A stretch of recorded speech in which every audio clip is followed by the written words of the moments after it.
Shalom. Hoje nós temos um assunto muito especial. Se você ama a Deus e quer agradar a Deus, você precisa assistir todo este vídeo para que possa compreender a vontade de Deus. Sabe, Shaul diz que tudo coopera para o bem daqueles que amam a Deus e que são chamados segundo o seu propósito. Então, entenda os propósitos de Deus, entenda a vontade de Deus. Hoje eu quero trazer esse alerta porque estamos chegando no final do ano e este ano nós vamos observar que no calendário judaico, o judeu ele não comemora Natal. Mesmo o judeu que é seguidor, um aluno do Rav Yeshua, né, do Mashiach, mesmo nós não comemoramos Natal. E eu quero trazer esse alerta para você, porque talvez você esteja comemorando, achando que está tudo certo, mas você precisa observar o que está na palavra e as advertências de Deus para isso. E eu sei que isso pode complicar na sua cabeça e pensar, mas eu estou fazendo isso porque eu creio, né? E acredito em Jesus, Yeshua, e tem todo esse dogma, essa crença, mas você já parou para pensar de onde veio, quem ensinou isso, por que colocaram nessa data? E mesmo que você diga, não sei qual é o dia, mas eu faço isso para honrá-lo. É isso que Deus quer? Vamos observar isso segundo a palavra, não segundo aquilo que eu quero, da minha vontade, colocar para você, até porque quando a gente aprende, quando a gente entende aquilo que está escrito e está na palavra, que somos seguidores de Yeshua que ensinou, olhem para o que está escrito, é isso que nós temos que fazer, olhar para o que está escrito e mudar a nossa vida para agradar a Deus. Veja então tudo isso. Mas antes de ver todo esse vídeo, não esquece de dar teu like, compartilhar, se inscrever no canal se não for inscrito, também passar para o teu amigo, tua família esse vídeo. Faça isso, comenta aqui embaixo, tá bom? Comenta conforme a palavra. Sempre a gente busca tanto tratar com respeito àqueles que nos assistem, como esperamos respeito daqueles que nos assistem para conosco. Mas não perca o que nós temos hoje para lhe mostrar. E vamos lá. Eu preciso, para tratar desse vídeo hoje, alguns assuntos e algumas informações que eu quero lhe mostrar. Primeiro, eu fiz uma consulta no chat, que hoje todo mundo está usando, inteligência artificial, e, na verdade, o que o chat faz? Ele facilita pesquisas e ele traz organizado, porque ele tem uma pesquisa muito maior do que aquilo que antes você usava pelo Google e tudo mais, ele traz essa informação e se comunica com você. Então, não estou fazendo propaganda de chat, mas eu queria mostrar o que é que essas informações, a pesquisa que ele fez, ele trouxe para mim. Vou mostrar a minha pergunta e também você verá a resposta que ele deu. Essa foi a pergunta que eu fiz. Por que o cristianismo festeja o nascimento de Yeshua em 25 de dezembro? Essa data também era marcada pela data de Tammuz, que era utilizada árvores enfeitadas como paganismo e é citado no livro de Jeremias. Agora veja como ele trabalhou a resposta para mim. Ele começou dizendo: a celebração do nascimento de Jesus em 25 de dezembro tem raízes tanto teológicas quanto históricas, embora a Bíblia não forneça a data exata do nascimento de Jesus, Yeshua. A escolha dessa data está conectada a práticas culturais e religiosas da época do Império Romano. Vamos explorar isso em mais detalhes. Agora veja, o que ele jogou aqui para nós? Isso está ligado a algo cultural, né, e um religioso romano. Ele traz isso como da teologia, mas ele mesmo diz que a Bíblia não traz nenhuma informação a respeito disso. Então, isso é teologia ou é dogma? Bem, isso é muito estranho, mas vamos entender que ele quer dizer que é um estudo de religião, tá certo? Então, quando a gente olha isso nesse ponto, a gente vê que ele trata isso para dentro do período do Império Romano. Agora vamos seguir aqui ainda com outra informação que ele me trouxe. Por que 25 de dezembro? Sincretismo religioso. Durante o século IV, o cristianismo se tornou a religião oficial do Império Romano. Antes disso, o dia 25 de dezembro era celebrado em Roma como o Dies Natalis Solis Invicto, quer dizer, o nascimento do sol invicto, em honra ao deus Sol Mitra. Essa festa marcava o solístico de inverno, simbolizando o retorno da luz após os dias mais curtos do ano. Os líderes cristãos podem ter escolhido essa data para celebrar o nascimento de Jesus como uma maneira de substituir práticas pagãs existentes e dar um novo significado à data. Jesus, o sol da justiça, Malaquias 4:2, e a luz do mundo, em João 8:12. E vem também a tradição e simbolismo. A associação de Jesus ao sol da justiça pode ter influenciado a escolha de um dia conectado à renovação da luz. Dessa forma, o nascimento de Cristo é apresentado como o começo de uma nova era de luz espiritual. Ok, né? Observamos aqui que havia uma data já celebrada, havia uma data ao Deus Sol, ok? Então, isso, qualquer pesquisa vai mostrar isso. E o que é que acontece no sincretismo religioso? Agora, isso é interessante, só vai surgir depois que está com o Império Romano. A pergunta que eu faço é por que os Talmidim, os discípulos, alunos de Yeshua, não comemoravam isso? Não colocaram isso em suas festividades? Isso vai acontecer posterior com o Império Romano, fazendo um sincretismo. Aí eu já começo a jogar para você. Por que então isso não foi estabelecido por ninguém? Em nenhuma carta, e ninguém falou sobre isso, nem determinou isso. Isso vem surgir posteriormente com aqueles que adoravam o Deus Sol e agora ficam colocando, né, a pessoa de Yeshua no lugar deste ídolo. Beleza? Vamos continuar. Sobre Tamuz e Jeremias. Tamuz era uma divindade mesopotâmica associada à vegetação e à fertilidade. Vegetação, já já a gente vai entrar em outras partes aí nessa celebração dessa festa. Por quê? Associada à vegetação e à fertilidade, cuja morte e renascimento eram lamentados em rituais mencionados na Bíblia, como em Ezequiel 8:14. Alguns associam certas práticas modernas do Natal como árvores decoradas, como simbolismos antigos ligados a Tammuz ou outros culto de fertilidade.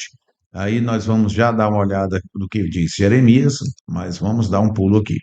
Quero trazer para você aqui o calendário, que se você perguntar para pesquisar no Google, você vai encontrar aí informações da religião na Roma antiga, festividades e jogos. E olha só o que, que aparece aqui. 25 de dezembro, Sol Invictus. Isso é porque as pessoas precisam saber como era tão extenso o calendário dos cultos e de festividades romanas, da Roma antiga, que muitas coisas que você conhece hoje dentro do calendário, né, religioso, na verdade, estão dentro deste calendário aí da Roma antiga, tá certo? Réveillon, quando você vai para Réveillon, esperar ao meio-dia a entrada do mês de janeiro, na verdade, isso está ligado ao Deus Jano, ok? Dentro desse calendário você vai ver isso. O Deus Jano, como é o formato de Deus Jano? Uma cabeça onde tem dois rostos, né? Um rosto de um velho e um rosto de um novo. Porque adeus ano velho, feliz ano novo. E assim vai. Você está fazendo idolatria sem perceber, está guardando datas de festividades idólatras, muitas vezes achando que está agradando a Deus. Mas eu trago esse alerta, porque conhecereis a verdade e a verdade vos libertará. Vamos seguindo ainda em outras informações aqui. Nós percebemos e falamos da árvore, porque a Xerá, o que está ligado também com Tamuz, olha o que, que diz aqui. O ídolo Asherá era associado à deusa Aserá ou Aserá, né, que é a questão do H com o final para dar essa acentuação. Uma divindade venerada em diversas culturas do Oriente Próximo, particularmente entre os cananeus e outros povos antigos. Ela era considerada uma deusa mãe, simbolizando fertilidade, maternidade e o crescimento da natureza. Nos textos bíblicos, Asherá é frequentemente mencionada como um objeto de culto idolátrico proibido aos israelitas. E se você serve o Deus de Israel, essa proibição vai para você também. Então, significado e representação. A Será como deusa. A Será era a esposa ou consorte de El, o deus supremo do panteão cananeu, e, em alguns contextos, foi associada a Baal. Em outros registros, ela é mencionada como consorte de Yahvé, sugerindo que alguns israelitas a integraram em seu culto durante períodos de sincretismos religiosos.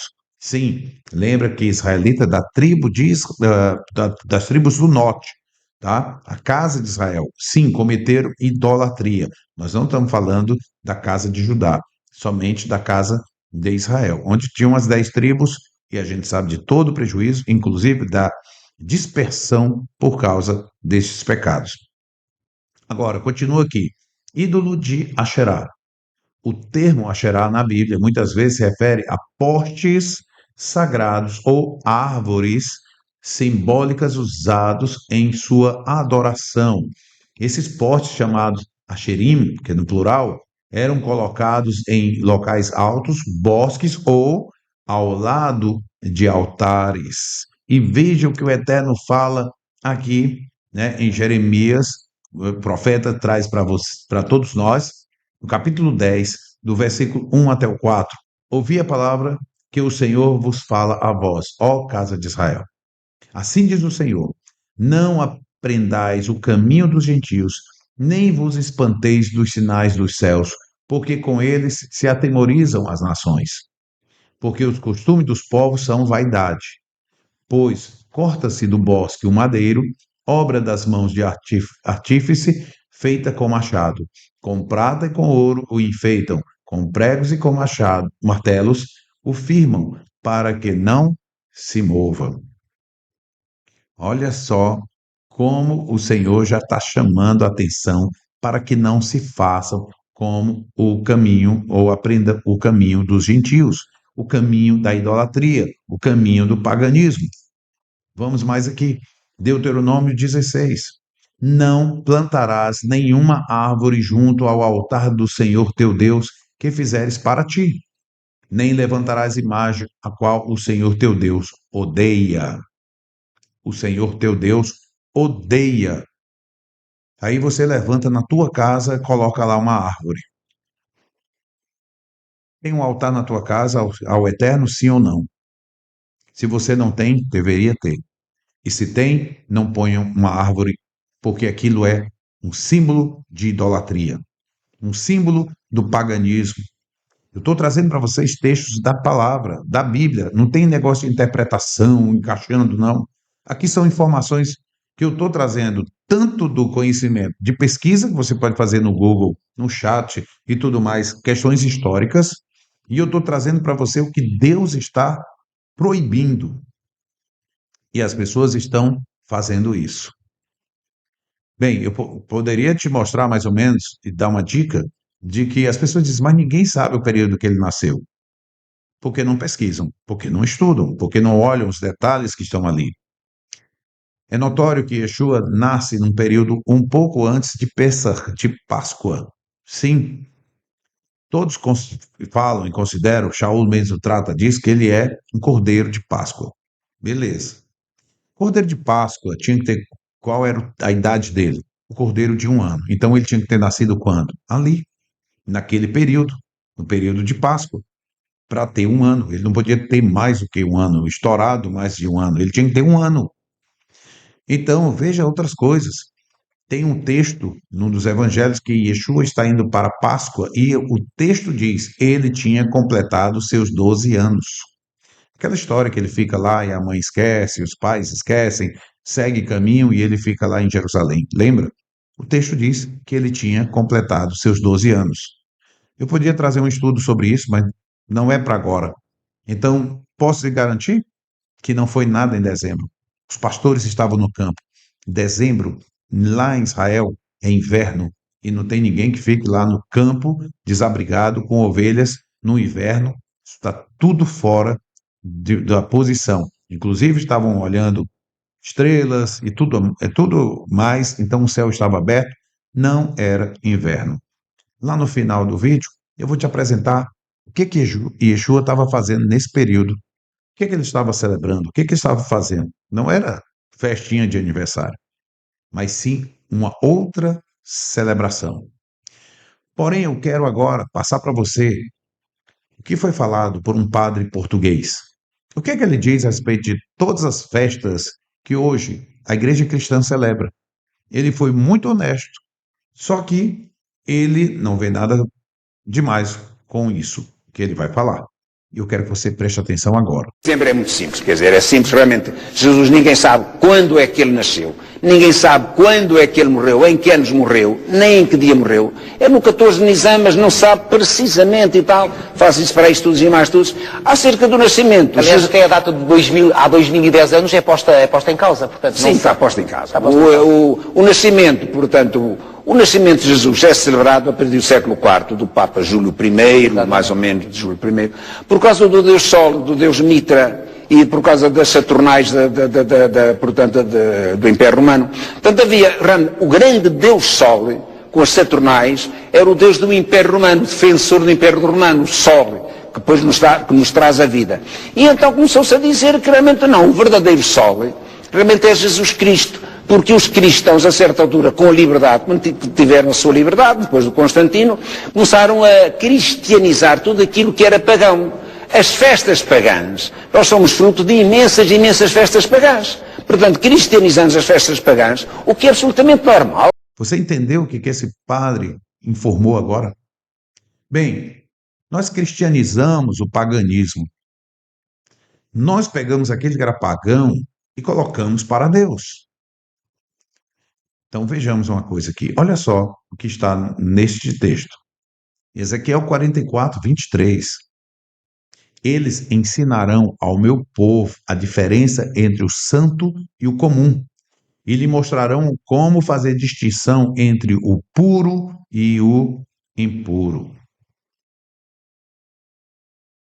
E aí chegar e dizer assim, não tem problema você pegar aquilo que era para ídolos, pagão, e entregar ou fazer algo para a glória de Deus, Deus que é santo, que disse, sede santo como eu sou santo, que ensinou a separar o santo do comum.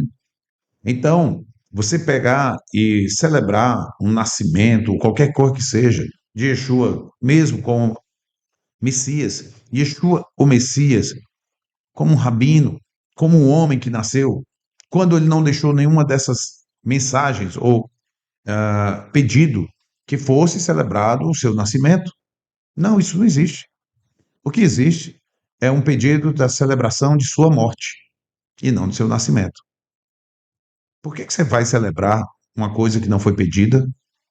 Por que você está celebrando algo numa data idólatra e dizendo que isso é para honrar, não é nem a Yeshua, é honrar ao Pai, né? Porque o Pai nos enviou o Mashiach. Então eu quero louvar a Deus e pega numa data idólatra. Veja com que eu gosto de comparar isso. Você, uma esposa, e chega para o seu marido e faz toda uma festa de aniversário dele, mas na data do teu ex-namorado, de uma outra pessoa. Teu marido talvez nasceu lá em setembro, e aí você chega e faz a festa para ele em dezembro, porque o seu ex-namorado, antes do seu marido, tinha o aniversário no dia 14 de dezembro, vamos dizer. Como é que você sendo esse marido, ou se fosse a história aqui invertida, como é que você se sentiria? Você ia gostar de receber uma festa na data de um outro do teu cônjuge? Acredito que não, né? E é isso que as pessoas querem fazer. Profanação, prostituição espiritual, idolatria, celebrando paganismo que está mascarado. Sim. paganismo que está mascarado. Você acha que Deus fica feliz com isso? Você acha que Deus, que amou o mundo de tal maneira que ele deu um presente para o mundo, a sua Hesed, através de Yeshua, como aquele que viria para sofrer, aquele que o próprio Sanhedrin deixa bem claro, como Ben Yosef, que vem para um sofrimento, como diz no Zohar, que aos sábados ele entra nos palácios das enfermidades para atrair sobre ele as enfermidades, para poder trazer uma redenção a este mundo. E no final você faz uma festa que não foi pedida e dentro de uma data totalmente idólatra. Está perfeito isso? Deus está se agradando? Pare para pensar. E se você conhece alguém que precisa ouvir essa mensagem, compartilha com ele. Dá esse alerta. Chama a atenção. Porque onde é que Yeshua estava dentro desse período de festa? Tá? Veja aí João 10, 22 e 23. E em Jerusalém havia a festa da dedicação, que nós conhecemos como Hanukkah, ou a festa das luzes. E era inverno. E Yeshua andava, que essa Bíblia de Ferreira de Almeida, Jesus andava passeando no templo, no alpendre de Salomão. Festa de Hanukkah, festa da dedicação. Quem conhece a história de Hanukkah sabe por que se chama de festa da dedicação, que foi quando os macabeus venceram contra o Império Grego e eles fizeram essa festa da dedicação, retomando o templo, né, limpando, ajeitando todo para voltar ao serviço, e ficou conhecido como festa da dedicação. E aí a gente vai e utiliza hoje um candelabro, né, que tem 8 velas, mais uma que é do Shamash, conforme está aqui do meu lado, né, que você pode ver aqui. Então, este candelabro chama-se Hanukkah. Tem 8 lâmpadas que vão ser acesas numa festa de 8 dias. E tem uma lâmpada maior, que ela é mais alta, que é chamada Shamash, que é a que serve. Ela é primeiro acesa e depois vai acendendo as outras a cada dia. E nós estamos celebrando, sabe o que é aí? Milagres. É um tempo de muitos milagres. E a gente sempre declara que naquele tempo houve um milagre lá. Que milagre?